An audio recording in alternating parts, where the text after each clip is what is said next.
Alrighty. So on this one, what I would briefly want to show you guys how to do is just that kind of little bit of like the transform components and just kind of your extract stuff again, right? And kind of duplicate special options. So I'm going to quickly go through and just show you where those tools are at. So of course you can grab an edge loop, right? And you saw kind of in one of the later videos, if you turn your move tool on, and you hold down control middle mouse button on any handle, that actually moves along normal direction, right? But there is actually a tool in Edit Mesh called Transform. And when you turn Transform on, you'll see how it kind of gives you kind of your manipulator lined up to the normal direction of the actual edge, because they have their normal direction just like faces do. Remember, normal direction is kind of the direction it's pointing, right? And if you grab the blue arrow, you'll see you can kind of move in or out along normal direction. And that's really, really cool, right? Remember, component kind of does that for your regular move tool when you switch it to component, but it's kind of more when you have independent polygons or edges that are in different areas that aren't next to each other. We'll see that a lot more on our office chair, right?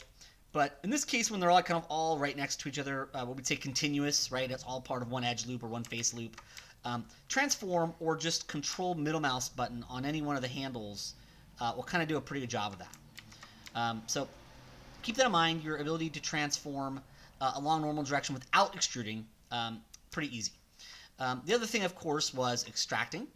And one of the things we did there was, in this case, I'll just go to face mode, and I'll hold down tab, right? So remember, tab is your drag select. And I can just drag select those. It's right there.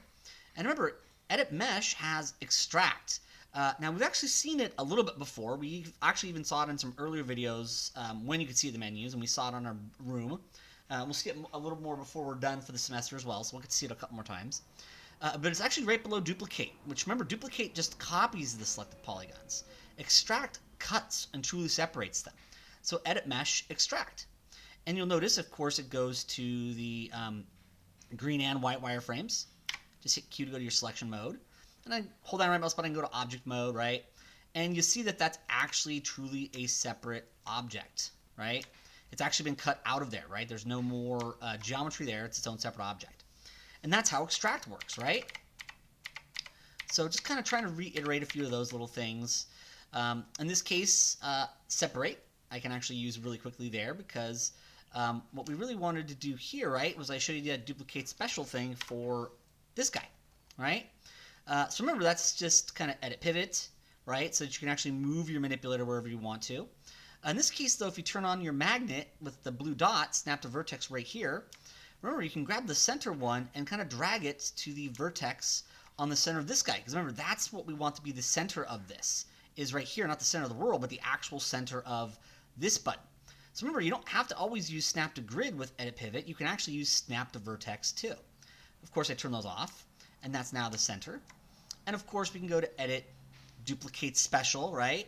And the duplicate special options box will come up. And that's where I went in and put my number of copies and my rotation. Like I said, remember, I did kind of do some quick screen grabs of all this stuff and I think that was probably good enough for you guys, but I really want to take care of things like this, so I'm not going to re-record those whole videos since most of the video is fine. I figured I could do quick little couple-minute ones that kind of cover visually through an actual video those specific tools and the menus actually popping up for them. Also, just to show you guys, I figured it out. I solved it. So it shouldn't be any more of a problem with future videos. And then we just hit duplicate special, but, since it's 10 buttons, 36 is, 360 divided by 10. And remember, we only want 9 copies, though. Duplicate special. There we go.